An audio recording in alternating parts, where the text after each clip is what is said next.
Hello Internet, welcome. Today, this is my very first video I've ever made on my channel, and I decided to do something a little interesting. Something I have seen other channels do this before, so, take it for what you will, but it is something that I really wanted to do, and that is to research some cryptids. I'm a very weird guy. I'm into some interesting things. I love knowledge and anything unexplainable and weird, so I decided to research cryptids. What is a cryptid exactly? A cryptid is a creature that one person or multiple people have seen, typically multiple people, but it can be a one and done, that science hasn't necessarily proven or explained its origins or anything like that. It's just kind of eyewitness account, and you can take it at face value. You can believe it or you don't. Either way, it is a very popular topic and is a very interesting topic, I think, and I decided to up my game a little bit. I have researched one cryptid for every state in the United States, all 50 of them. So we're going to go in alphabetical order and go down. I tried to find some obscure ones. I tried to find some popular ones. I really did a mixed bag. Some are just from the mythology in the area, whether it's Native American or Hawaiian or whatever. Sorry if the camera moves on me. I'm very new to all this. The Downey Booger was first seen by cousins John and Joe Downey as they were headed home on horseback from a party in Winston County, Alabama. Winston County is known for its moonshine culture, as well as the Saturday dances in the middle of the town where they're coming from. Now, the road that they were traveling down only had 2 houses on it. One was described as a hub barn with lightning rods, whatever that means, and the other being a log house where there were dances that took place and belonged to a man named Oscar Tittle. Tittle. The rest of the road was surrounded by pretty just dense forest, pine trees, and things like that. As they were headed home, talking to each other, recalling the events of the evening, a creature suddenly sprang out that was only described as half man, half animal, and it jumped out right in front of them in the middle of the road. This spooked the horses that they were riding as they suddenly bucked the 2 off of them and began darting the other direction of the creature. They managed to get them to halt as they were heading and began to start heading back that way. But when they got to the spot that the creature was sighted, the horses did not want to move. They tried kicking them and hitting them with their little, brittle things, and they just refused to move forward. They remembered a longer route that they could take. They didn't really want to go that way, but they decided to go that anyway. Once they got home, they immediately told the story to their parents, and of course, the parents naturally did not believe them. 3 months later, a family was heading home down the exact same road and from a 3-day church service, and the same creature jumped out in the same area. It immediately, once it went through, jumped back into the woods, so the story goes, and basically just kind of like jumped out, went bleh, and ran away. So, but that was still enough to make the mother and children absolutely terrified, especially the children. In fact, it terrified the children so much the mother had to create a bed out of a pallet in her room because the kids were so terrified. They refused to sleep by her. They refused to sleep without her by their side, I should say, for the fear of it getting them. The third and final sighting of this creature took place when a man named Jim Jackson claimed to have shot the creature. Jim was a local moonshiner, was taking a batch of it to his commissary in Galloway, Alabama, a small mining town of a few miles just from his home. He and Jim basically had a deal where he would be able to sell to the local miners as long as he brought it to the commissary, and basically split the profits, essentially. While on the way there one night, he was trotting along and immediately had the sense that he was being followed. He looked behind him, and sure enough, the exact same creature was walking behind it on 2 legs behind his wagon. He froze and began to figure out what to do. He first thought about outrunning it, but he only had 2 mules rather than horses. They were really only trained to run downhill, and the road was level, so he wasn't sure how they were going to do it. However, he remembered he had a revolver on his seat sitting next to him, to which he then drew it and fired. It oddly was reported to have screamed out like a woman in distress before it ran into the woods on not 2 legs, not 4 legs, but 3 legs. It was never stated whether or not Jim stayed there or whether he got away. However, what it was known is that in the news, once he shot the creature, it spread like wildfire the next day. A posse formed the following day to look for the creature, but when they got to the spot that Jim said that he shot it, all they found were some blood trails that led to the sand towards the nearby cliff. And that was the last they ever saw of the downy booger, and no one really knows what the creature could have possibly been, or even if it was real. It very well could have just been local legend. So yeah, that's that one. I have no idea how to pronounce this one, but the Kalupalik, sure, is an old tale told by the Inuit people of Alaska that is believed to be living in the ocean. It is often described as a human-like creature with green skin and really, really long fingernails. It also has what is called an Amawatik? Sure. Which is a parka, essentially, that has a pouch under its hood so that a woman can carry its infant and small children along their backs. She is known to hum to entice children to get them near the water, which would then swim ashore. So essentially it's in the water, it's humming, the children come in, it swims up, and then immediately grabs the child, puts them in the amautic, and swam back into the ocean to raise them as her own. I would imagine the child would probably drown or possibly worse, but nothing I could find really elaborated on what exactly would happen to those kids if he got them. It's essentially a cautionary tale for kids to not go near the water, so that bad things wouldn't happen to them, like drowning or this creature getting them, that sort of thing. The Mogollon monster is said to be like a Bigfoot-like creature that lives in the Mogollon Rim in Arizona. I try not to do too many Bigfoot creatures because there's literally one for like every state, so this is one of the few ones that I used, so just bear with me. Even though it is reported to live in the rim of this place, its first sighting was actually near the Grand Canyon. The first sighting was published originally in the 1903 edition of the Arizona Republican. The witness, a man named I.W. Stevens, claimed the creature had a long, white, and matted beard, kind of, a little nicer than mine, that reached all the way to its knees, dark hair covering its body, talon-like fingers with 2-inch claws on those fingers. He also claimed that he was drinking the blood of 2 cougars, probably the animals, not the people over 50. He also claimed that he threatened him with a club and it made an unearthly screech. Cryptozoologist Don Davis also claimed to see this creature in the mid-1940s during a Boy Scout trip. He described its eyes as a deep set and really hard to see, almost soulless as he's described it. One resident in White River, Arizona, named Marjorie Grimes, claimed to see it multiple times between 1982 and 2004. That's a long time. She's always described it as black, tall, and walking like super long, like walking in strides almost.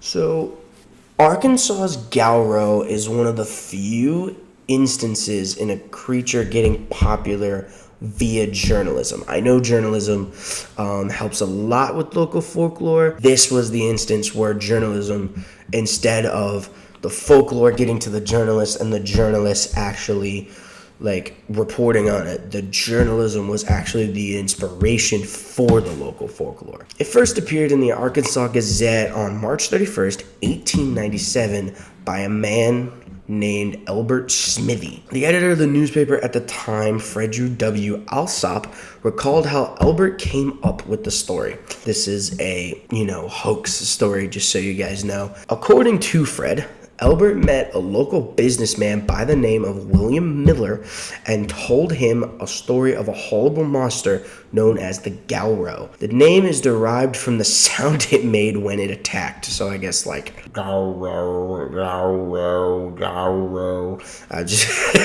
The creature apparently had been attacking local livestock and even townspeople's pets all over Calf Creek Township in Searcy County. Eventually, Miller formed a mob and tracked down the monster. They found it in its lair, which was described as a cave riddled with animal bones and even possibly human remains. They sat in the cave, waiting to ambush it, and said it later emerged from a nearby lake. Guess it liked swimming for whatever reason. As the story goes, it took several tries before they finally killed the creature. However, before it died, it was said to... Sorry, I'm moving the camera. However, before it died, it was said to have taken out several trees and even ripped off a man's leg. Good God. Once it died, they then examined the body. They found the creature had 2 tusks, webbed feet, spines along its back, and a barbed tail on the end of it. You know, kind of like those dinosaurs that kind of look like armadillos, you know, those big ones. Kind of like that. Miller then claimed that he sent the remains of the animal to the Smithsonian Museum, but the Smithsonian Museum claimed that they never received anything. However, the story gets even more interesting because the Ozark Research and Folklore Corrector Vance Randolph revealed additional details about the Gauro, including how it's not just one creature, but an entire species of creatures. He used 2 stories to back this up. One from a spelunker that was near Devil's Hole in Boone County, and the other from a man who claimed to have captured the creature due to it eating too many dried apples and couldn't get into its burrow. So basically, he was able to capture it because he got too fat eating apples. He would then apparently charge people 25 cents to see the creature, but before he could show anyone, he went behind the curtain. They heard some noises of an apparent scuffle, and he would come out with tattered and torn clothes, freaking out that the creature escaped. Obviously, everyone who was there panicked and left as he got away with the money and never was able to produce a Gauro. Most likely that's a fake story, but it is interestingly enough on how everything of this legend and everything of this creature inspired mainly from a couple magazines and Gazette pieces, which is neat. So we're on California, and I tried to only do 1 creature per thing, but I'm already trying to break the rule because there were 2 creatures I found from California that I couldn't decide to pick from, so I'm just going to talk about both of them. It's my video, I do what I want. So the first one, we're going to have the Fresno Nightcrawlers because it is just too weird. They are incredibly popular, but it's interesting because it's only been seen twice, and both times they were captured through CCTV footage. Both times they appeared to be a ghost-like creature that walked along a cemetery in Fresno, California, and the other time in Yosemite National Park, also in California. The creature appeared to have no arms but really, really long legs and kind of walked like in a diagonal kind of pattern. It kind of looked like if you ever seen that Betty Boop Snow White thing when the clown turns into the ghost and he starts dancing. They kind of look like that, I guess. Like I said, it would walk sideways. It doesn't look like it's like Michael Jackson moonwalking, but it would walk sideways for whatever reason, or at least the angle made it look like it was walking sideways. It could have just been walking normally and the camera was just angled, but who knows? I like to think it moonwalked. That is mostly it about the creature. No one really knows what it is. No one has come forward to claim any hoax, and no scientists have been able to figure out anything entirely about it. Could just be a ghost, could be a completely different animal. It kind of looks like an animal, which is why it's considered a cryptid, but for the most part, it's just a weird little mystery. The other one that I want to talk about are the humanoid creatures known as the California Dark Watchers. They are a group of creatures, as I said, that look humanoid, that just literally basically stand up on hills and parks and spook nearby people near the Santa Lucia mountain range. They don't attack anybody, they just kind of sit and stare at people along the mountain ridge. They're described as humanoid even though they have no really distinct features, except many people have described some with walking sticks and brimmed hats. So almost, the coal miner, late 1800s kind of look is what they've just been described as. Sightings of these Dark Watchers have actually been reported all the way back from the Chumash Indian tribe, and they were mentioned in the story Flight by John Steinbeck. I didn't look up the story of John Steinbeck. I'm sorry. You can look it up yourself. I did all this. You do your own thing. The Colorado Mountains were the home to a bizarre creature known as Slide Rock Bolter, and you'll realize why I said were in a second. It was recounted by the lumberjacks in the 19th and 20th century. The creature had a very large head, small eyes, and a huge gaping mouth, just constantly open. I'm really sorry, I keep looking over here because I'm like looking at myself. I'm trying to focus on you, hi, the viewer, but you know. It had a dolphin tail and two kind of like fish hook sort of things at the end of it, which was used to kind of hang off on the side of the mountain where it lived. It lived in the Colorado mountains, but only where like the slopes were more than 45 degrees steep, because it had a very specific hunting method. All day long, the creature would sit on those mountain ranges and basically wait for an unsuspecting tourist or an animal or something to come by. And once one would come around, it would release its grip via its hook on the edge and immediately start sliding down the mountain towards its prey, hence the name Slide Rock Bolter. With its mouth wide open, it would proceed to eat whatever was in front of it. And that included trees, rocks, whatever. This thing's digestive system must have been amazing. It would use the momentum that it had to get back up onto the other side of the mountain, which it would turn, hook itself, and then repeat. I'm not entirely sure if that's possible with physics, but, you know, it's a story about a giant fish, so I guess there's not much that, you know, science can help with too much. Obviously, the local townspeople were upset about this because people and animals kept dying. One day, an unnamed park ranger decided to come up with a plan. The town decided to set up a dummy scarecrow. It was literally described as wearing a flannel, trousers up to its knees, which I guess shorts, and a guidebook to Colorado. Oh yeah, the reason that it was a trap is because they then took this 6-foot tall scarecrow and stacked it to the brim with gunpowder. So just imagine a 6-foot stack of gunpowder inside this thing. That's how much gunpowder was in it. Also, I'd like to point out real quick that this is the first time that we have seen that Americans have had a monster problem, and their first thought is, let's blow it up or kill it. And this is not going to be the last time. You see, America, we've always been this way. But to everyone's surprise, they set it up and the bolter did its thing and ate the dummy, which promptly exploded and killed the creature. It also blew up. They said it blew up like parts of the mountain range and stuff like that. I'm imagining it was a pretty big explosion.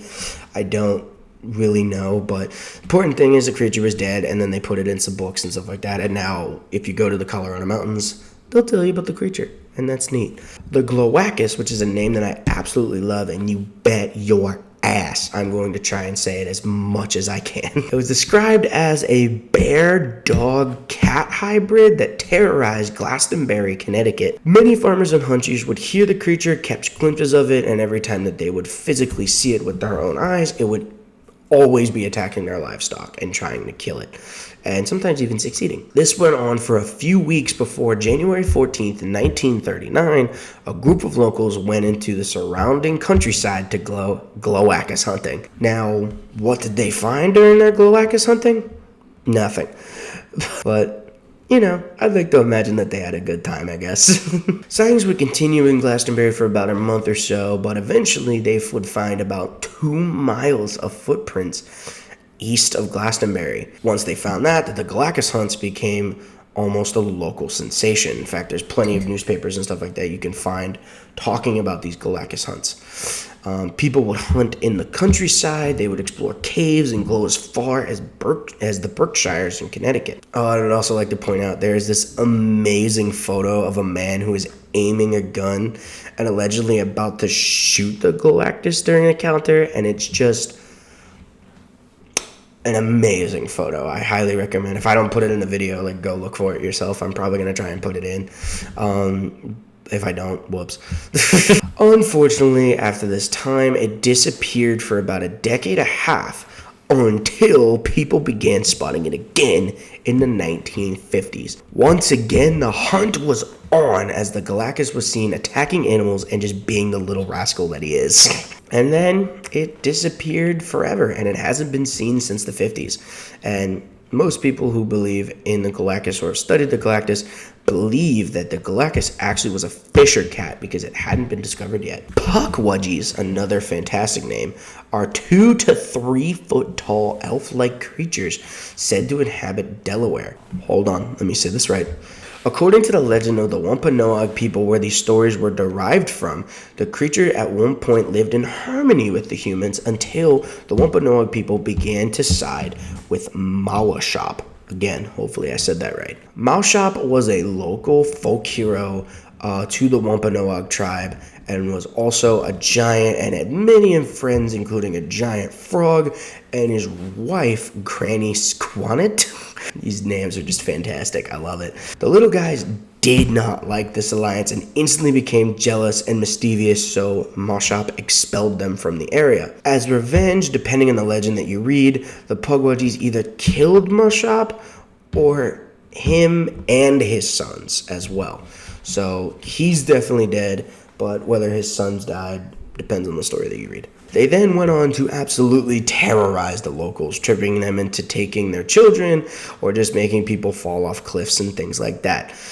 And they also have the ability to create fire and poison arrows, which I think is neat. The Wampus Cat is a creature that is said to live and roam in the Everglades in Florida, among many other states all up and down the Appalachian Mountains. It is believed to be a six-legged giant panther, and again, it may or may not be bipedal, which means it only needs 2 legs to walk, so it doesn't even need the extra set of legs. It's just basically a pair of legs.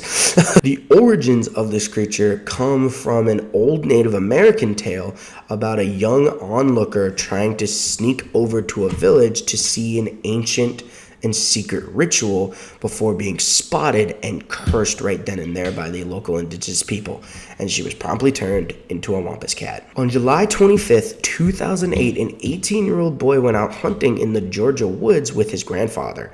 During the hunt, they began to hear a bit of strange noises, and suddenly, about 150 yards ahead of them, they spotted what has been dubbed the Georgia Raptor. He said the creature was about a 5-foot-tall lizard-like creature standing on 2 legs and had a pair of very sharp claws on said legs, kind of like a raptor. Well, not kind of, exactly like a raptor.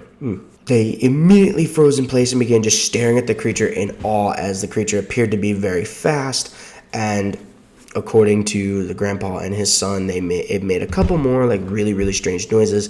I just hit the camera, whoops. Once it made all those noises, it immediately darted back into the woods. The weird part about this story is a lot of people who read on this aren't necessarily complaining about the fact that he saw a dinosaur in 2008 in Georgia. They're more complaining that it's not actually a velociraptor, because the way that it was described is more of what a dinosaur is called a troodontid.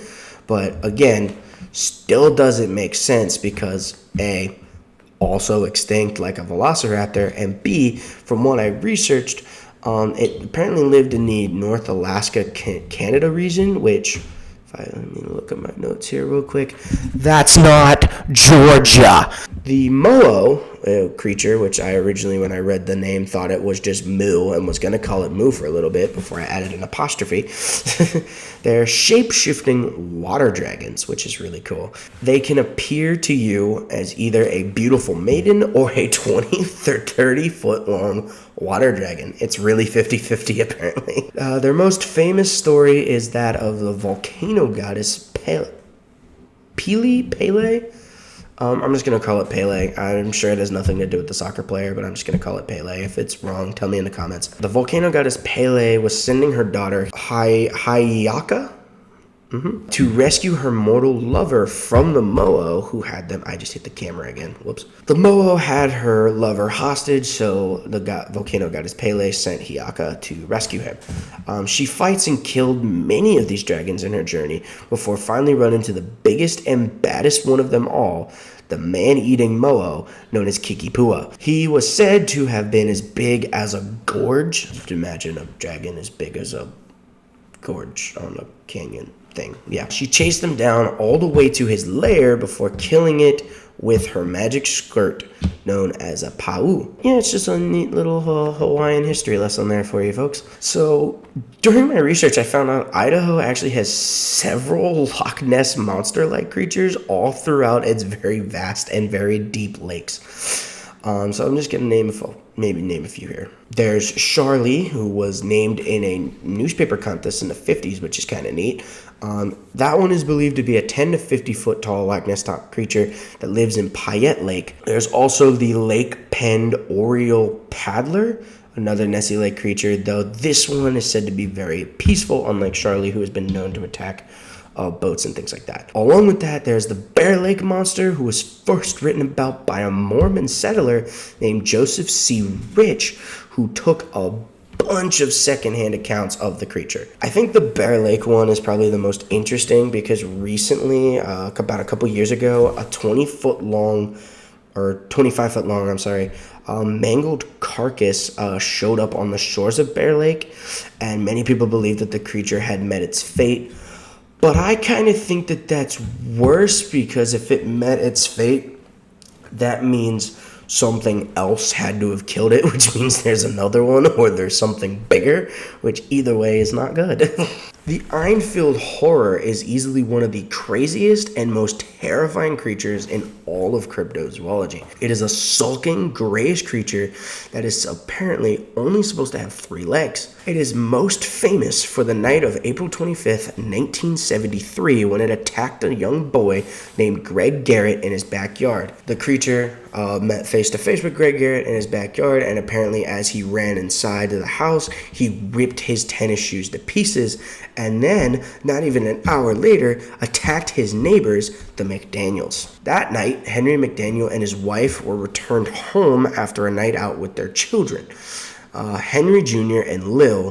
When they returned home, they found Henry Jr. and Lil McDaniel cowering in fear in their house. They claimed that the creature climbed up and attempted to break into the house via the air conditioning unit. Once they told them that, they all heard a bunch of noises and scratches coming from the front door. Henry walked up to the door, swung it open to reveal the exact same creature as before that attacked Greg and also these 2 kids. He slammed the door in the monster's face, which is kind of rude if you think about it, and then grabbed a flashlight and a .22 caliber pistol. He then swung the door open again, aiming the pistol, and was actually able to successfully shoot the creature before it leaped back into the woods. Yes, I said leaped back. Henry described it as only needing 3 hops to go about 50 feet, which is some mad hopping skills, and I have a couple NBA teams that might need your help, Mr. Enfield Horror. This one is really weird, as it doesn't necessarily come from the state, but rather a newspaper outside of it. But in September of 1894, an Ohio newspaper reported sightings of a pair of what was dubbed mud mermaids living in a sandbar along the Ohio River in Vevey, Indiana. The newspaper said, and I quote, I'm going to read it here for a sec. I'm going to read it here. The beast is about 5 feet in length. Its sick general color is yellowish. The body between the 4 legs resembles that of a human being. Back of the hind legs, it tapers to a point. The extremities resemble the hands and are webbed and furnished with sharp claws. It is devoid of hair. Its ears are sharp-pointed and stand up like those of a dog. It reported sightings as early as 4 years prior, but then in November of that year, they just kind of stopped talking about it and moved on.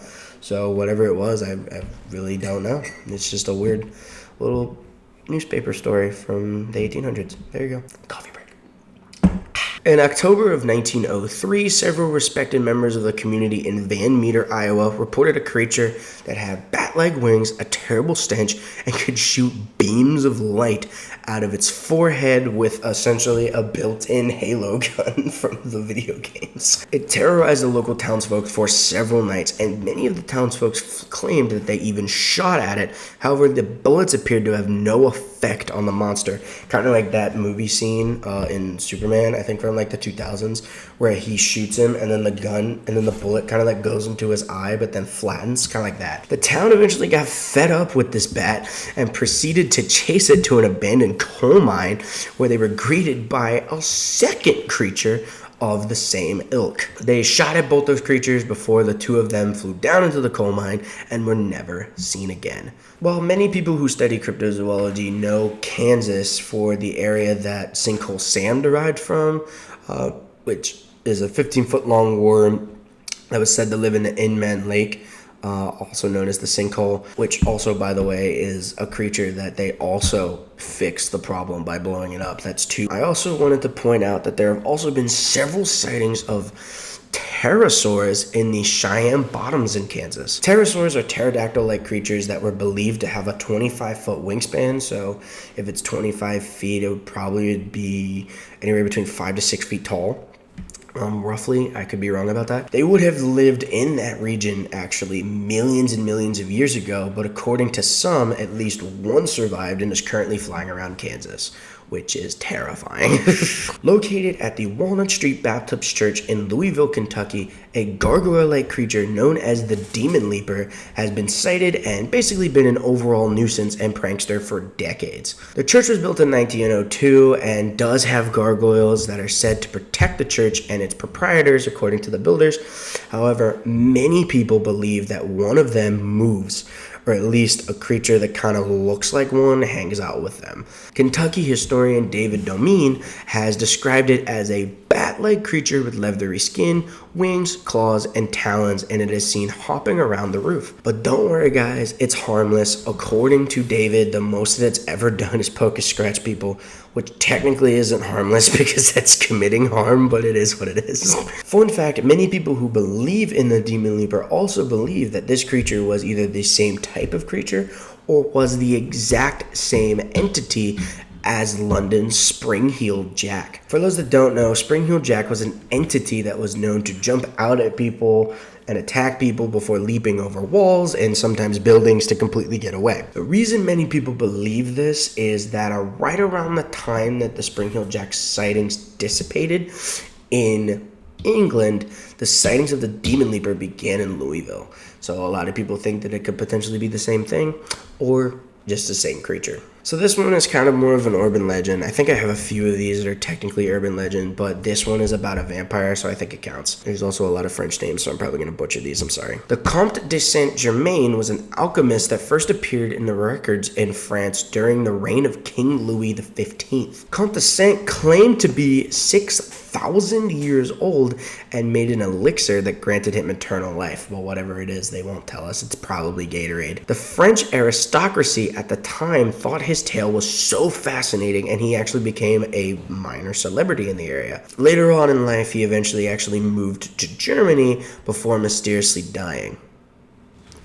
Or did he? A person claiming to be a relative of Germain arrived in New Orleans in 1903. He lived in a house on the corner of Royal and Ursuline Street and apparently was quite the ladies' man. One day, however, he was seen bringing a woman home, and that woman proceeded to jump out of his window, claiming he tried to bite him. When the police got wind of this, they immediately went to the house to investigate, but all they found in the house were some bloodstains and wine bottles full of blood. Everything in the house was completely cleared out, and there were no sign of the guy whatsoever. The strange part about this is that no one has lived in that house ever since, according to the town. But yet, if you look at like tax records and stuff like that, somebody has been paying the property taxes and things like that of the house, but no one knows by who. It's always an anonymous person. So naturally, people started believing that the Comte is still roaming around somewhere to this day as a full-fledged vampire and could potentially be in that house. So fun fact, the International Cryptid Museum is actually believed to be in Maine, though I read that it's scheduled to be moving in 2025. I don't know if it's going out of state or not, but so there you go. Maine is considered to be the epicenter of cryptids due to this, and actually has one of the strangest creatures I have ever heard of, which is known as the Bildad. The Bildad is said to be the size of a beaver, but looked basically like a kangaroo with webbed feet and a hawk-like beak. It is said to be at Boundary Pond in the northeast part of Franklin County and was a big tale among the lumberjack community there. They said that if you hear something big bubbling up from the surface, it was most likely a Bildad. It was believed to fish on a nearby rock and would dive in and bring it to the surface before it would pierce the fish with its tail and consume it. Oh, and apparently, according to the lumberjacks, it could jump an estimated 60 yards, which is about 3 times what a normal kangaroo can do. The tale goes that one fateful day, the Bildad was killed before being brought to camp and made into a slumgillion stew out of it. Slumgillion is a slang for inexpensive and is basically macaroni with meat and red sauce. So it's essentially hamburger helper, but instead of noodles or whatever, like pasta hamburger helper uses, it's macaroni instead of it. No one wanted to try it because it was a weird creature and people weren't sure if we could eat it or not, except for one dude, a man named Bill Murphy. Bill took one bite and immediately bolted out of the camp before jumping about 50 yards into a nearby lake where he drowned. Although the snallygaster is actually best known for its tales in West Virginia, and don't worry, we're gonna get to good old West Virginia, it was actually first reported in Frederick County, Maryland near Sykesville, so that's why it's going here. It was here that James Harding described the creature as having giant, enormous wings, a alarm-sharp beak, claws like steel, but only one eye in the middle of its forehead. Later descriptions, it also believed to have tentacles coming out of its mouth or like under its beard or something, and it kind of looked like an octopus, but he never described it as that. So James actually saw it sleeping in the middle of the woods and was frightened by it and immediately shot it. This obviously woke the beast up, and due to it not liking being shot, apparently, it allegedly let out this blood-curdling shriek, which is its trademark. And once it did that, it immediately flew away. Another place it was shot was Cumberland County, and also seen in various parts of West Virginia and Ohio, where a man actually claimed to have gotten an egg from one and tried to incubate it, though it was unsuccessful. Lastly, there also appears to be an urban legend in which Teddy Roosevelt, the president, postponed a trip to Europe in 1909 and led a hunting party to kill it. Sightings stopped for about 23 years before the creature was inevitably seen again in Washington County. Despite its terrifying appearance, the creature never seemed to want to harm anybody, just really slept, kind of flew around, and laid eggs. That was really it. So I don't know what people were upset about. It was just living its life. The creature inevitably met its demise, as the story goes, after it was attracted and then pelted by the smell of a 2,500-gallon vat of moonshine, passing out and falling into the boiling liquid below. Shortly after, revenue agents George Dansforth and Charles Cushwa came to the facility and saw what had happened. They then decided to blow up 500 pounds worth of explosives, destroying the remains of the snallygaster and the distillery as a whole. Once again, giant monster equals blowing it up. On August 6, 1817, two women saw a serpent-like sea creature come into a port at the coast of Cape Ann, just north of Gloucester Road in Massachusetts. This creature became known as the Gloucester sea serpent. At the time, little mind was paid to the story until some trustworthy fishermen, because I guess you can't trust women, a lot of these fishermen started confirming their sightings with sightings of their own, and on August 10th, a man named Omar Story saw it from the shore near 10 Pound Island. On August 12th, Solomon Allen III, who was a shipmaster in the area, saw it from his boat, and again on and off on the 13th. The next day, it was reported the serpent was observed by 20 to 30 different people that exact same day, including the Justice of Peace of Gloucester, Lawson Nash. It was during this day 4 armed boats were then sent in pursuit of the monster, and according to records, Matthew Gaffney, who was a ship carpenter, apparently fired at nearly point-blank range, hitting it in the head with a musket ball, and it did nothing.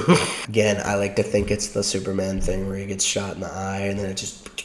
I can't necessarily find who wrote it or where it's from exactly, but this is an excerpt of a newspaper article from the area. There was seen on Monday and Tuesday morning playing around the harbor between Easter Point and 10 Pound Island a snake, because it's written in big bold letters. A snake with its head and body about 8 feet out of the water. His head is in perfect shape, as large as the head of a horse. His body is judged to be about 45 to 50 feet in length. It is thought that he will grit about 3 feet around the body, and his sting is about 4 feet in length. I have no idea what that means. Oh, his girt. I can't read. I'm leaving that in. I don't care. That's funny. The little red devil dwarf known as the Nyan Rogue has been sighted since the early 1700s in Michigan. He is described as a hairy baboon-like creature with red eyes, horns, and sharp, gross-looking teeth. He is believed to either be a harbinger of bad things or an omen of bad things to come as well.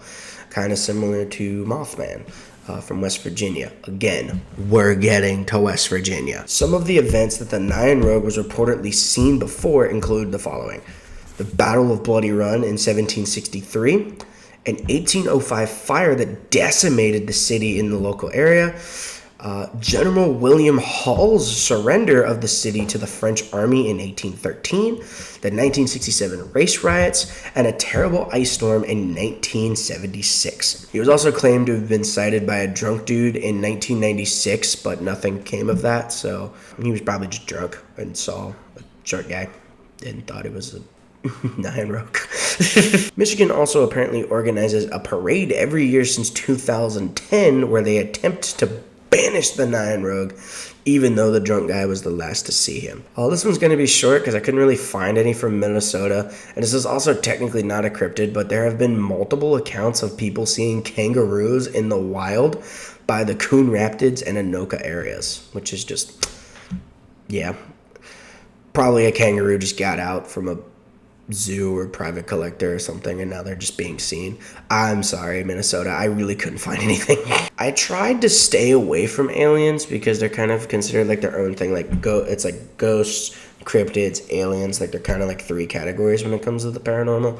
But this one was just too cool to not talk about. The Pascagoula Elephant Man was an alien-like creature seen by 2 shipyard workers, Charles Hickison and Calvin Parker Jr. One day after work, they decided to go out on the East Pascagoula River to go fishing. They claimed the moment that they threw their bait out into the water, they heard this like hiss or zip-like sound and immediately saw an oblong craft with blue lights hovering about 2 feet above the ground. The lights emanating from the craft were apparently so bright that they could not make out how big the craft was exactly. Once they saw this, it was then that 3 5-foot-tall creatures exited the craft, and they looked like nothing that has ever been described, which is why it often gets lumped into cryptozoology. They describe them as moving non-organically, almost like a robot, other than their arms, which moved normally. They had wrinkly skin, lobster claws for hands, carrot-like appendages where their nose and ears should be, but they had no eyes, a slit for a mouth, and that was it. And their legs were unmoving, and fused into a column. Both men instantly felt paralyzed with fear and were taken by the arms and levitated into the aircraft. They then stated that an eyeball the size of a football began to scan them from head to toe. Finally, a feminine-like creature that the only description I could find is that she looked nothing like the elephant men. But apparently this female-like creature put a finger down Calvin's throat until he choked before telling him that he and Charles were safe. They then were released and instantly got the out of there. They contacted the local Air Force base, who got them in touch with the police and to see, basically to see if they were lying. And they put them in a room together and secretly recorded them. It was reported that the two didn't even blink at each other and were clearly shaken up by whatever it was that they saw. Sadly, Charles passed away in 2001, but Calvin was able to release 2 books, one in 2018 and one in 2019. Also in 2019, they were able to put up a placard at the sighting of the encounter as well. According to this, the legend of the B-Man monster of B-Man, Missouri was believed to be the offspring of a 12-foot-tall gorilla that escaped from a circus train that got derailed in 1904. Many different sightings of the creature have followed, including a 29-year-old native named Damon Smith But rather than a gorilla, he described it looking more like a coyote or a wolf, which is interesting. He also said that he saw it when he was 10, so who knows really. They also found a pig that got severely mauled and they couldn't really tell what kind of creature it was in that area, and as well as seeing Bigfoot-like footprints all throughout the area as well. There is also a native named Jerry Laudenberger who has said that in 1957 that when he was in high school, some local teenagers stole a road sign that had a large yellow flashing light on it and covered it up, hid it near Beeman to make it people think that it was the creature that people were seeing. He also states that he knows who the culprits were, but he isn't telling anybody because he ain't no snitch, and I respect that. The Flatheads Lake Monster is a Nessie-like creature that is said to live in the Flatheads Lake in Paulson, Montana. It was first reported by Captain James C. Kerr aboard the U.S. Grant in 1889 and was described as a sea serpent-like creature about 20 to 40 feet in length, and it's brown or bluish black in color, as well as pure black eyes. The creature's movements were that of an eel, basically, so many people have guessed by now that that's what people were seeing, but that didn't stop people from seeing and reporting the creature all throughout the 1900s, with the last sighting being reported in 1994. In the 1940s, all throughout Nebraska, many reports and sightings of radioactive hornets were spreading through the entire state. These hornets were believed to be 4 times the size of a normal hornet and had a very, very lethal stinger. This cryptid case has mostly been chalked up to mass hysteria, however, much like the Mad Gasser of Montoon, from around the same time period. Which, if you don't know that case, look that up because that's actually pretty crazy. That's that entire story. The Ruby Valley Beasts are a potential cryptid first reported by an anonymous poster known as EZ on 4chan on the /x/ board in 2013. The /x/ board is a board on 4chan where people talk about ghosts and cryptids and things like that and say their sightings. And this is what this guy posted. He described a large sloth-like creature that came out of nowhere and attacked him, which don't believe if it was a sloth, because a sloth would not move that quick. The poster claimed it was able to injure one or more of them. Yes, there were multiple, according to his post. A few people on the same 4chan board said that they were going to go to this site of this alleged encounter, but nothing was ever posted, and that was really the end of it. Most likely the story is just a made-up one that somebody uploaded, but the issue with 4chan is that some of these stories just seem too real that you can't tell sometimes, which is probably what happened here. The small town of Danville is home to what is considered one of the most elusive cryptids in all of New England, the Danville devil monkey. Sightings actually began in 2001 when they heard piercing monkey-type screams coming from the woods late at night. The fire chief of Danville went out and claimed to spot a monkey-like creature with reddish-brown fur, razor-sharp claws, and a dog-like muzzle as it ran through the streets and into the woods. For the next 2 weeks, 9 more sightings of the creature sprang up, leading to the small town beginning to panic. Parents in the town actually would not let their kids go outside after sunset for fear the devil monkey would come and take them. This eventually led the town to form several hunting parties, which came up with nothing, and then the sightings ended and people just kind of moved on. I hit the table again. Ow. So, I'm not gonna lie, New Jersey kind of led me down such a rabbit hole on the mystery of the pine burns in window areas that probably at some point I'm probably gonna make a video on the pine barrens themselves, because it's just neat, or maybe just window areas in general, because West Virginia, again, we're getting there, and also Skinwalker Ranch and things like that. But we're just going to talk about one of the most famous cases in all of New Jersey, and that, of course, is the Jersey Devil. The origin of the Jersey Devil talks about a woman who was expecting her 13th child who was living in the Pine Barrens of New Jersey. Depending on the version that you read of the story, she either said it as a joke or a begrudging statement, but ultimately said, "Let it be a devil," and oh, it was. When she first gave birth to the child, it actually was just a cute little baby boy, but eventually it morphed into having the hooves of a goat, head of a horse, dragon-like wings, but the torso of a person. Then, Again, depending on the version you read, it kills the mother, and all of the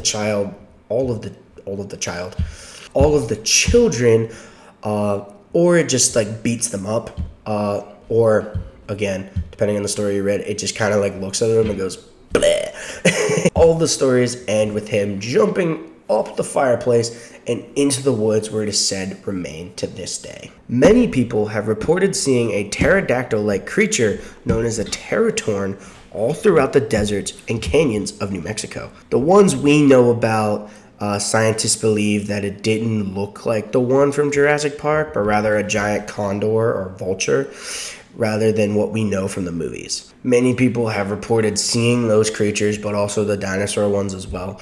But yeah, it's just more dinosaurs in the area, apparently. Neat. This one's kind of funny and also really short, but Sue is a famous two-headed trout that is said to lurk beneath the junction pool where the Beaver Kill and Willowwemmock creeks meet in Roscoe, New York. The legend says that he grew his extra head trying to decide which way to go from the waters, and it just kind of split, and now he has two heads. That's literally the story. The last reported sighting of Sue was in 2000 when a man named Paul Daly reportedly caught the fish on a fishing line. He said he saw both heads pop up and saw the head that wasn't hooked on the line bite the other line and break it before swimming away. Way back in the year 1900, a developer named S.C. Satterthwaite built the Eagle's Nest Hotel all the way up in the North Carolina mountains near Waynesville. It is here where people began seeing the boojum. It is described as a 7 feet tall and covered in really, really shaggy hair. And it is also known to have two very, very strange habits. The first one is his uncanny fondness for gems, which there are plenty of in the North Carolina mountains, especially in the 1900s. The other habit, which is weirder, was spying on the local ladies while they bathed in local lakes and rivers. Most women, when they saw this creature just staring at them, naturally screamed and ran away, but according to the locals, one of them didn't. Depending on the story, people aren't entirely sure, but her name was either Annie or Maggie. The thing that remains the same is that when she saw this creature, she instantly recognized the sadness of the lonely soul that was in its eyes, and it instantly fell in love and married the creature. They apparently communicated through a series of like hoots, which apparently, though never proven, is where we get the word hootenanny from, which is okay. Just okay. Along the Minnesota River in North Dakota lies terrifying stories of a creature known as the Minawashitu. It is described as a 7 to 8 foot tall creature with a tough bison-like hide of fur, a single eye, and a bison horn on its head, elf-like hooves, human hands, and a jagged, spiky backbone running all the way from its neck to its tail. Many people have reported seeing it in the water in the area, where it appears to create this like red shine along the water, which is how you know it's that.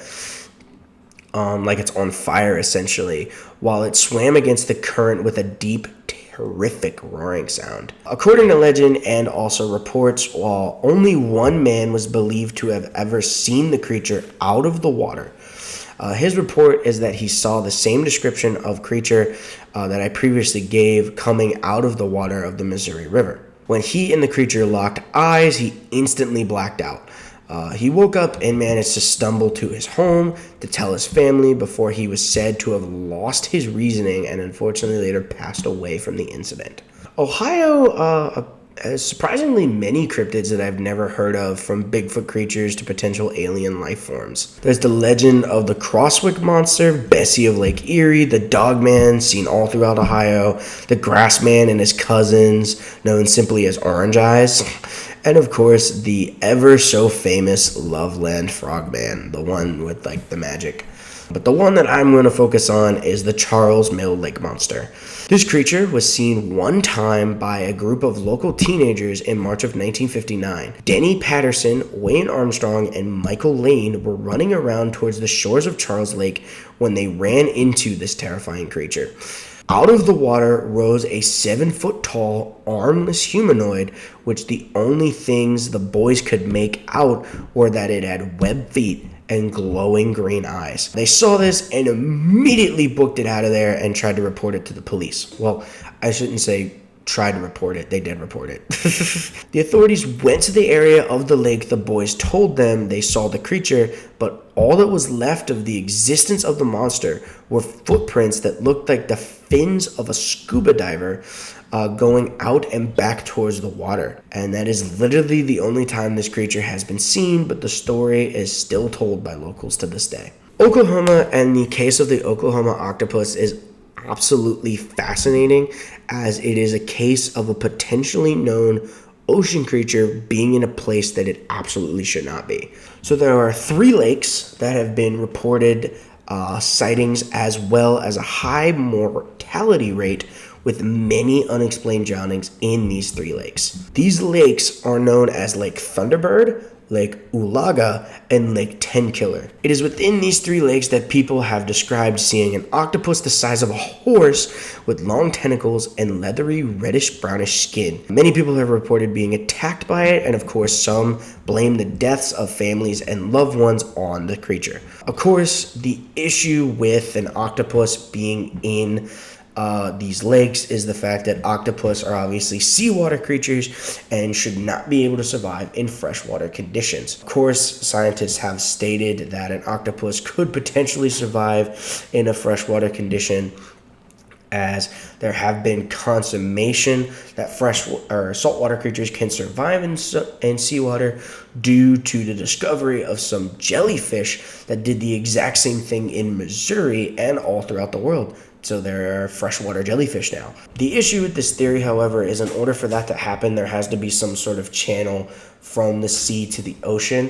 And all 3 of these lakes were actually man-made. In 1937, Lake Tenkiller was the first one that was made by the Corporation of Engineering after they built a dam along the Illinois River, creating a lake. Lake Ulaga was built in between 1951 and 1963 by the U.S. Corps of Engineering through the same process as Lake Tenkiller. Finally, Lake Thunderbird was created between the years 1962 and 1965 by the state to provide municipal water to the nearby towns in the area. In fact, surprisingly, in Oklahoma, the only natural occurring lakes are a series of oxbows and playas throughout Oklahoma, which technically aren't lakes if you really look at them. So while it provides some explanation as of now, it still isn't complete, because if the Oklahoma octopus isn't real, then what is the reason for the fact that all 3 of these lakes who have reported these sightings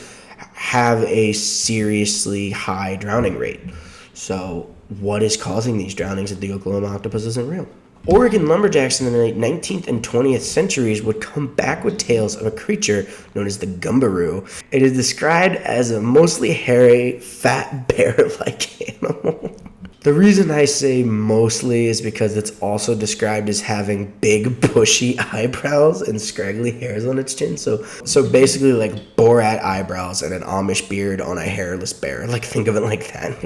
It also is said to have leathery coal-black skin, which according to lumberjacks made it immune to bullets, rocks, and arrows because, of course, they shot at it. Anything they did shoot or throw at it would simply just bounce off the creature, and it would kind of look at them like... It did appear to have one weakness, however, and that was fire. They say, according to the lumberjacks, the reason these creatures were so scarce is due to the frequency of the forest fires at the time, and they claim that the beast did catch fire. It simply exploded.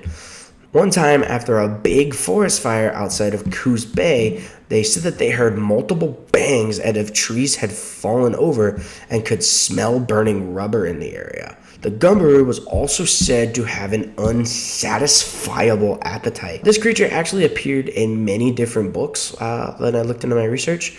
One of them being Fearsome Creatures of the Lumberwoods, written in 1910 by William T. Cox. Another book it was also featured in was called Fearsome Creatures.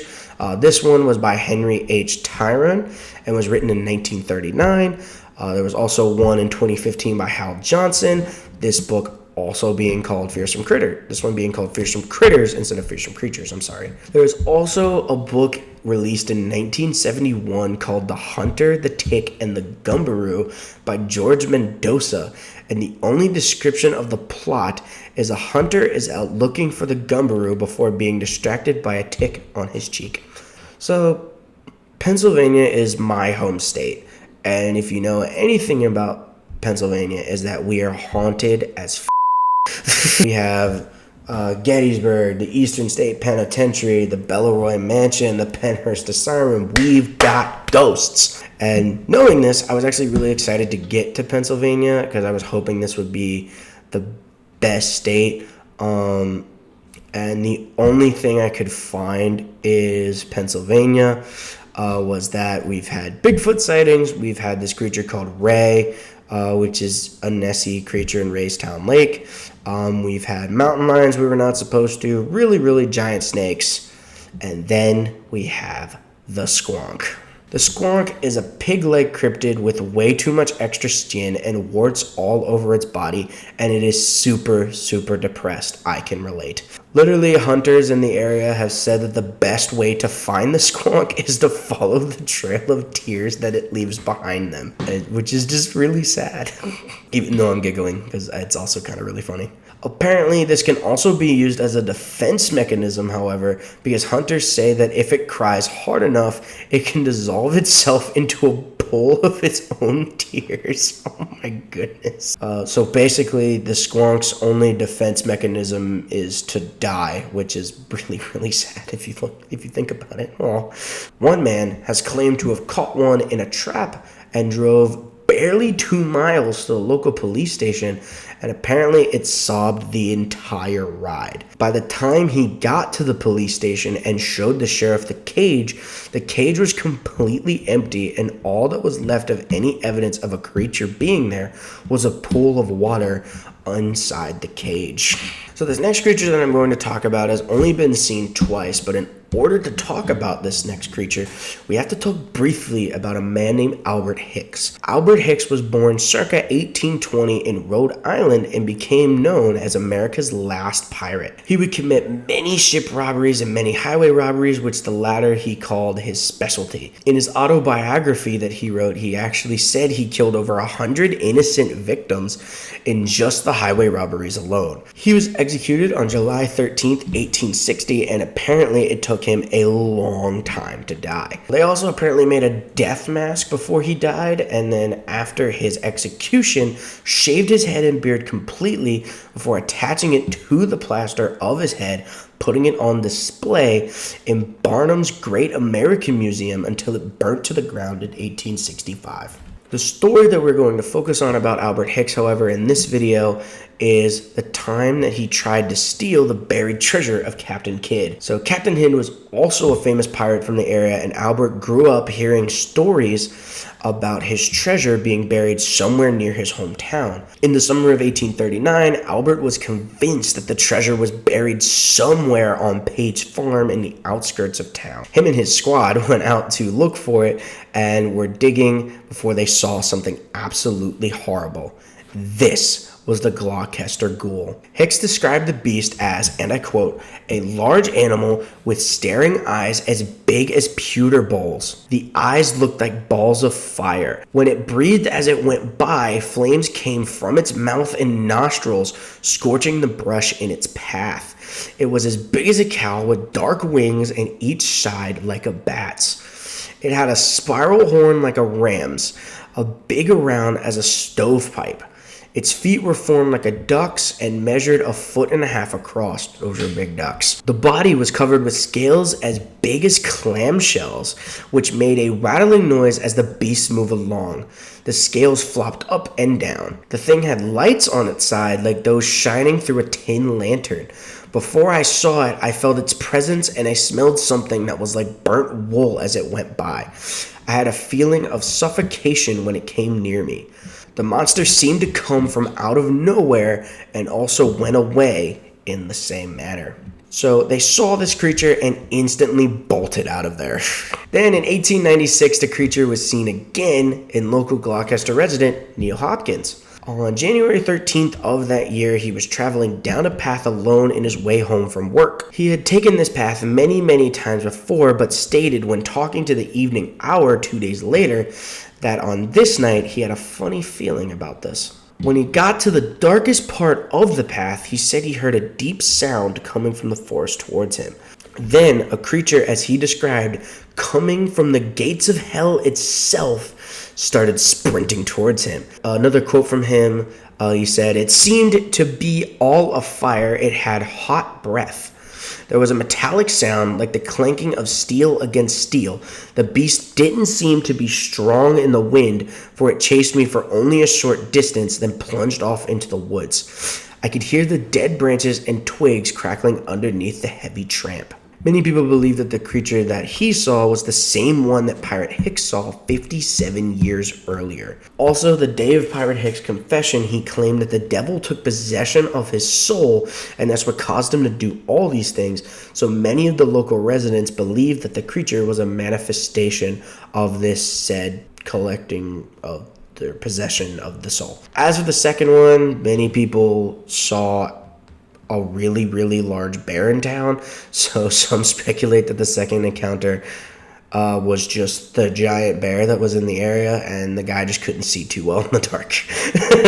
The legendary Third Eye Man is believed to roam the catacombs and sewers beneath the University of South Carolina. He was first seen going down into the said sewers of the corner of Sumter and Green by a student named Christopher Nicholas on November 12, 1949. A few months later, he was seen again around the loading docks near the Longstreet Theater, mutilating a bunch of chickens. He was described as having silver skin and, of course, the infamous third eye on his forehead. One incident in which a bunch of students reported being chased by the creature forced the university to seal off most of the entrances on campus. However, many people can still go down there if you find a way. And it's actually kind of like a dare kind of thing in the campus. A lot of people, maybe some frats and stuff use it. I don't really know too much. I didn't look into too much of that, but the fact that it said most tells me that you can still go down there, so I would imagine some frat people do some stupid stuff. However, the legend still remains, and it is believed that if you go down there, you may run into the Third Eye Man or a couple of chickens. It's really 50-50. This one may be a bit of a trigger warning to those who deal with things like depression and all that fun stuff. So just fair warning, skip this state if you are uncomfortable with these sort of things. So yeah, you have been warned. There is a ghostly boogeyman type creature / entity that is believed to roam the national parks of Wind Cave, South Dakota, and his name is Walking Sam. Walking Sam is described as a lengthy 7-foot-tall man, often seen wearing a suit and a top hat, looking to collect the souls of the depressed. He is believed to have powers to bring upon sadness and unalive ideation. He is never seen with a mouth or nose, just glowing red eyes, and then the aforementioned suit and hat. He has been cited for centuries, including tales from the Angola indigenous people from the region. So if you're in South Dakota and you spot Sam, it might be a good idea to check on yourself and your loved ones. Been recording for 2 hours, holy A natural hollow surrounded by forest and deep Tennessee beauty known as White Bluff holds a truly terrifying tale. A young family whose name is unknown built their home on said land. The only thing that we know about this family is that it consisted of a father, a mother, and 7 little children whose genders were unknown. They thought that it was the perfect place to settle down and raise their children, or so they thought. As the legend goes, every night when they went to bed, they heard an inhuman-like shrieking coming from outside the house. This happened every night, and the family became terrified and anxious. One fateful night, the father became so enraged by the shrieking, he went outside with his hunting rifle and began to follow the creature that was making the noise. The creature, depending on the version of the story that you read, looked very similar to the Rake, a creepypasta turned cryptid that is a human and dog formed, that's supposedly super pale and super rabid, and will kill you. And of course, others say that it's similar to a banshee. He chased the creature through the woods before it eventually led him back to his house, where unfortunately, tragedy struck. When he went into the house, he found his entire family brutally slaughtered with what was believed to be either a hatchet or an axe. Now, as far as physical court records and police reports, I wasn't able to find anything, nor I could find if this family even actually existed, but there is a house in the White Bluff of Tennessee that looks to be from that time period, so locals believe that it is the house of the tale of the White Bluff Screamer. Texas, once again, another state that surprisingly had a few that I never heard of, which is kind of cool. Sent me down a bit of a rabbit hole myself. There's, of course, the tale of the donkey lady who terrorized passersby near Donkey Lady Bridge.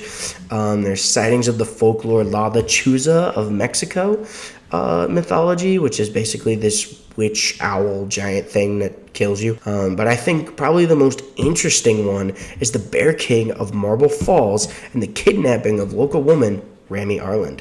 The story was actually first published in the May 11th, 1901 edition of the Washington Bee. There haven't been, as far as I can tell, any local papers in Texas that put the incident in the papers, especially even at the time frame, which I find is strange. But it's still a local legend in the area. According to the story, Rami Arland was considered quite beautiful and was essentially the belle of Marble Falls. One evening, her mother told Rami to look after their sheep, which were grazing in a field nearby. As her mother went inside to the house to begin chores in there, she heard her daughter shriek as well as the roar of what sounded like a panther. As she raced towards the field, she heard the screams get louder and more frequent. She initially thought that maybe her daughter caught a mountain lion or a panther or something attacking one of the sheep, so she ran back to the house and went inside to grab her rifle. When she got into the woods, there was no sign of Rami anywhere. Fully distraught, the woman went into the nearby town and gathered a search party to look for her. The townsfolk searched and combed the woods in the area, but couldn't find anything even remotely resembling that Rami was even in the woods that day. There was no blood, no tattered clothing, nothing. It was as if she had vanished into thin air. A day later, a hunter stumbled across a young girl who looked completely disheveled, wandering aimlessly in the woods.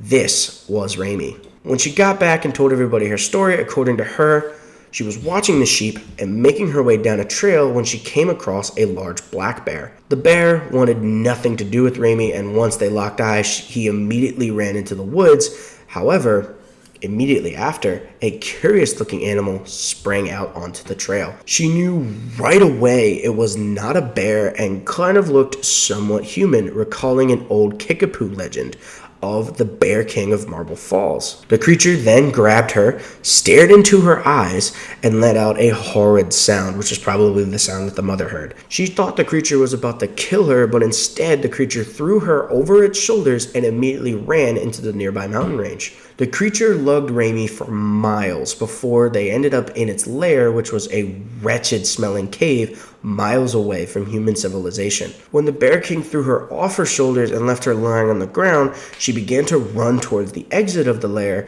before the animal intercepted her and struck her over the head. It was then Rami ultimately gave up and waited for the inevitable. However, to her surprise, the Bear King eventually grew tired and fell asleep. She waited for approximately an hour or so to make sure that it was actually sleeping and dashed towards the entrance, escaping. After being found, she, of course, recovered and immediately told anybody who would listen and told them the tale that I just told you. The town then grew a large hunting party and headed towards the woods with the intent on killing the beast. They surprisingly found the beast, but didn't want to kill it at first because it, quote-unquote, looked too human. That, of course, changed when the beast full of rage, charged the hunters, and the hunters immediately opened fire, killing the Bear King of Marble Falls. There are several discrepancies to this story, however, as there is no evidence of the Kickapoo people even living in the area, nor are there any evidence of black bears living in the area either. Also, if you look into the Kickapoo archives, there actually is no necessarily a story of the Bear King at all. Also, the Moon Mountains that are believed to be the mountain range that Ramey was taken to aren't actually mountains. They're just kind of like really, really big hills, which I mean, I guess technically is what a mountain is, but they're not really big enough to be considered mountains. However, that did not stop a local brewing company from naming themselves after the creature in the summer of 2018, called the Bear King Brewing Company, which are still local in the area. So if you're in the area of Texas, maybe go check them out if you like some bear. So I was originally gonna cover the holiday howlers, which were these like purple humanoids that were seen by this couple and had like they flailed their arms and they grew from 3 to 8 feet and then back to 3 feet again, and were just screaming at them. But during my research, I stumbled across the tale and actually identification of the flying manta ray of Provo, Utah. The reason I find it much more interesting is because it gives us into a look of what actually cryptozoology is supposed to be, and that's identifying what these creatures actually are, if not physically discovering new creatures. So the story of the flying manta ray goes that in 2008, a man by the name of Danny B. Stewart, who ran the local ghost tours in the area, was told a story by an 11-year-old girl about a giant flying manta ray that her grandmother had seen in the area. From his article that I actually pulled all this information from, he says that she described that at 10 p.m. on June evening, this thing was 400 feet in the air, coming from the southeast and flying northwest.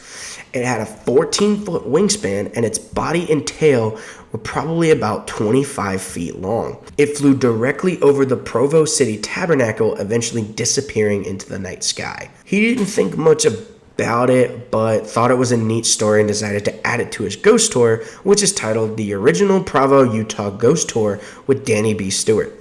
That's a long name. He thought it was just kind of a harmless story and a one-time rarity until a woman in 2013 told him that he saw the same creature at the same time of night flying in the exact same direction that the grandmother had described. However, that was the only other report for a while, and years passed, and Danny was thinking of actually taking the story out of the ghost tour as he was kind of tired of telling it. Then, in September of 2018, in the middle of the ghost tour, while telling the story of the manta ray, a man in the tourist crowd started looking flustered and a bit worried.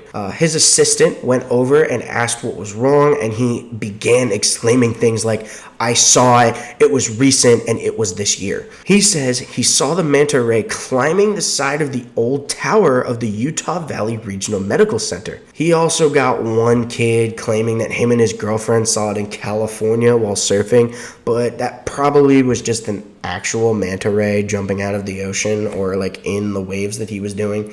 So take that one with a grain of salt. Danny was actually able to eventually come up with a plausible explanation while visiting the said medical center that person claimed to see it in. He was visiting an ear and nose doctor prepping for a surgery that he was about to have when the doctor told him when they redid the hospital, they found a large colony of bats living in the area crawl space of the old tower of the medical center. And this absolutely elated Danny as it explained so much because, at that time of night, that large colony of bats flying the same way, it was just a bat in a migrate pattern that just happened to look like a manta ray, and these people caught it in the corner of their eye. And that is just neat to me because it's an actual case of a cryptozoologist or somebody who's into this field actually explaining one of these creatures. In 1925, the locals of Berkshire and Richford, Vermont were terrorized by a griffin-type creature known simply as the Awful. Griffins, for those that don't know, are a beast from Greek and also Egyptian mythology that typically have the body of a lion but the head and wings of an eagle. This particular creature was believed to be grayish in color and have a 20-foot wingspan. The first sighting of this creature came from two sawmill workers from Richford. While they were crossing the Main Street Bridge, they noticed a giant beast glaring at them on top of the Boatwright building in the area. They were so frightened by the sighting of this creature, one of the men was stated as having a severe fear-induced heart attack. That he had to be carried away, but don't worry, he luckily recovered. Well, he recovered physically at least, as it was reported that for weeks after this, he would often wake his wife and children from screaming due to the nightmares that he was having of seeing said creature. Sightings would continue on and off of the awful before they died off in 1928. But then suddenly a crop of new sightings began in 2006. The creature's existence has been, of course, contested, however, due to a particular note regarding famous horror author H.P. Lovecraft. According to author and conspiracy theorist H.P. Arbonelli Jr., Lovecraft went in secret to the town of Richford in 1925 to interview and investigate sightings of this creature. He would then use his findings as inspiration for some of his work and books. The issue with this, however, is as many of Arbonelli Jr.'s claims about H.P. Lovecraft, including this one, have often gone unsubstantiated with no sources backing them up. In fact, his writings of this visit seem to be the first mention of the awful in the entirety of the creature's existence. There has been no mention of any creature popping up in any local papers until Arbonelli wrote about it. So the Bunny Man of Virginia is a mix of cryptid, urban legend, and actual criminal investigation. Depending on the version that you read, the Bunny Man is either an escaped psych ward patient or a man who escaped from a lab due to the experiments that left him half man, half bunny. But every story has him wielding an axe, ready to kill anyone he deemed as trespassing near Bunny Man Bridge. The murder legend stated that a local psych patient escaped from a psych ward in a bunny suit and killed two delinquent children in the area, which I'm not saying that the kids were bad and deserved it or anything like that. That's just simply what the legend said, before hanging them on display at Bunny Man Bridge, which is where the bridge comes in. There are two police investigations, however, about the Bunny Man that may have caused the local tale. The first comes from 1970, where Robert Bennett and his fiancée were sitting in his car on the 5400 block of Guinea Road. They heard some rustling in the woods, and before they could react, the passenger side window was smashed in with a hatchet. They then saw a man in a white suit and bunny ears with said hatchet as he screamed, "You are trespassing and I have your tag numbers." As they drove away from the site, the Bunny Man threw the hatchet into the car where it landed in, and they immediately went to the police to report the sighting. No one came forward, and due to him and also his fiancée disagreeing on whether or not the man was actually wearing bunny ears, nor could either one identify the race or face of said perpetrator, no arrests were made, and the investigation just kind of went cold. They did let Robert keep the hatchet, however, which is kind of nice. Just a few weeks later from this incident, also in 1970, a security guard by the name of Paul Phillips noticed a man in a gray and white bunny suit and ears sitting on a new but unoccupied house in the exact same area. Paul began talking to him, but instantly the man started chopping away at one of the porch fences. He said the man started screaming, "All of you people trespass around here. If you don't get out of here, I'm going to bust you on the head." Paul naturally got scared and ran off and told the police, but again, no Bunny Man was found and no arrests were made. Believed to have emerged from the ashes of a Mount St. Helens volcanic eruption in the 1980s, the Bat Squatch is a creature that is said to have yellow eyes, a dog-like muzzle, blue fur, sharp teeth, bat-like feet, and leathery bat-like wings that span up to 50 feet. Oh, and somehow it can affect car engines. That one I don't know, but that's. In April of 1994, Brian Canefield was driving in Pierce County when his truck suddenly just stopped. He states that then a 9-foot-tall creature with blue fur and bat wings landed directly in front of his car. He managed to get the car running and drove away instantly, and that was the only time it was seen for about a decade. Again, about a decade later, several hikers claimed to see something emerge from a cave in California, but looked similar. But most people believe that it was simply just a bat and an issue with depth perception, which is probably what the first sighting was as well. But that's the tale of the Bat Squatch. West Virginia. Where do I begin? There's Mothman, the Flatwoods Monster, Sheep Squatch, the Ingrid Cold, Snallygaster, Sheep Squatch, Bat Boy, Ugwa the Two-Headed Giant Snapping Turtle, Bigfoot sightings everywhere in the state. This list is insane. If I had to pick one, though, for West Virginia and the sake of this video, it would have to be the most absurd one of them all, and that's the tale of the Vegetable Man. In 1968, Hunter Jennings Frederick was out in the woods in Fairmount, West Virginia. He said while out there, he heard a strange high-pitched jabbering, like a record player that was playing too fast. When he located the noise, he became face-to-face with Veggie Man, which is what I'm going to call him from now on. Veggie Man was said to be about 7 feet tall, thin, with a semi-human shape. It also appeared to be partially plant-based, hence the name, and possessed large ears with striking eyes that oscillated in colors, mostly green to yellow, but still going like very, very rapidly, like red, yellow, red, yellow, red, yellow, red, yellow, red, yellow, red, yellow, red, yellow, red, blah, blah, blah, blah, blah. Its arms were thin and gave the impressions of reeds, like by a riverbank. Ends of its long fingers, there were suction cups which had thorns protruding out of them. Jennings looked at the creature and saw it looked weak, and as he got closer, he was able to make out what it was saying. And what it was saying was, "You do not fear me. I wish to communicate. I come as friends. We know of you all.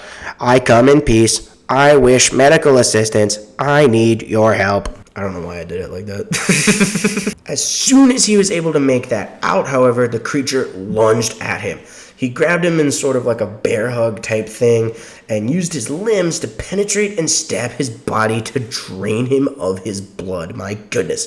Frederick was not able to break free, but as he was being drained, he became immediately enthralled with those flowing eyes, and he could not look away from them. And almost as quickly as it pounced, it threw him down and ran into the hillside. As Jennings managed to get up and regain himself, he heard yet another strange humming sound, which he believed was the creature taking off in whatever spaceship it landed in, thus giving it also an extraterrestrial aspect as well. To this day, this is the only sighting of Veggie Man, but honestly, it's terrifying enough that really it only needs one. In 1893, the local newspaper of Rhinelander, Wisconsin, started reporting sightings of a creature known as the Hodag. It had, and I quote, "the head of a frog, the grinning face of a giant elephant, thick, short legs set off by huge claws, the back of a dinosaur, and long tails with spears at the end." The reports were first made by well-known lumber cruiser and prankster Eugene Shepard. Shepard ended up rounding up a group of people, he claims, to kill the beast, and the group even said that they had used dynamite to kill it. Again, a giant monster in the area equals blowing it up. There's actually a photo of Eugene and his crew with the remains of the beast, but it looks really, really staged and like poorly photoshopped. I know Photoshop wasn't a thing back then, but it looks bad. Again, I'm gonna try and put it in the video, but who knows, maybe I won't. If I don't forget, just look it up. He then also told the press that it was the fiercest, strangest, most frightening monster ever to set razor-sharp claws on Earth. It became extinct after its main food source, all white bulldogs, became scarce in the area. Again, that's a quote from Eugene. To up the ante, he later claimed that in 1896 he caught one alive and would let people come to see it for 10 cents a piece at the inaugural Odea County Fair. I was able to look it up, and that would be roughly about $3.62 today, according to the calculator I used. He said to catch it, he had several bear wrestlers put chloroform on a long stick and corner it in a cave where it passed out and they were able to capture it. He connected wires to the fake creature that he inevitably ended up making so that he could on occasion move it to scare the people who came to see it. He would also tell people that it was very, very angry, and when he would go in the barn to try and get it to quote-unquote calm down, his nephews would make a bunch of noise as he changed into tattered clothing to make it look like he was attacked. Eventually, news spread all the way to the Smithsonian, where they let the town know that they were planning on coming down to investigate to see if Eugene had actually discovered a new species or not. And that's kind of where the Band-Aid came off, and Eugene then told everyone it was a hoax. But even so, that's the kind of the case of Eugene, but a lot of people have seen the hodag in this area, not just Eugene, that's his part. There have been several sightings of this hodag all throughout that time period. His is just probably the most famous because he tried to rip people a bunch off. However, the most interesting part of the case is actually the rivalry between Wisconsin and Michigan over the hodag. You see, while all of this with Eugene was going down, as I said, several other sightings have been reported in the area, but also apparently in Michigan as well several years later. In 2019, Michigan wanted to host a festival similar to the one that Rhinelander hosts every summer to honor the story of the hodag, which I actually looked up, and it's actually now at the time of this recording, like it's going on this weekend, which I think is kind of cool. Wisconsin did not take too kindly to this and basically told them to back off. I don't know if they did or not. I didn't look that too far into it, but I just think that's funny. Michigan had claim to the hodag as it had roots in the lumberjack and Native American lore apparently, and they even found a 19th century Michigan sawmill called the Hodag Mill. The funniest one, however, was that in 1984 it reached both governors of the respective state, and apparently that year an Associated Press story detailed a schism between the two states' governors over which state can claim rightful ownership to the hodag. Then Governor of Wisconsin, Tony Earl, was later quoted into saying that he was considering putting the creature on the endangered species list if Michiganders kept trying to kidnap it. Smetty, or the Lake Desmet lake monster, has been cited for decades, if not centuries. Its first appearance came at not a very well-known time frame, but they do know that, according to reports, a Native American woman, while skinning rabbits, put her baby in a papoose, which is an ancient child carrier from the native tribes of the region. While she was doing this, suddenly a huge beast burst out of the water and began to drag her baby into the water and consume it. In the early 1900s, ranchers noticed that when horses went by the water in the area, they were terrified, and one of the ranchers who just came back from a trip in Africa said that it was the same kind of behavior that horses would make when alligators were in the water at that time. In 1925, Edward Gillette wrote about an alleged sighting of a creature the size of a telephone pole in the same area. Over time, people had said the creature resembled a prehistoric aquatic reptile from the Jurassic Age known as a Cryptozoologists, but other theories also include that it also resembles a Romuliosaurus and a Chronosaurus, also still from that time period. Basically, it's a Nessie creature that lives in Wyoming. And that is one cryptid for all 50 states in the United States. This took a long time, mainly because I procrastinated a lot.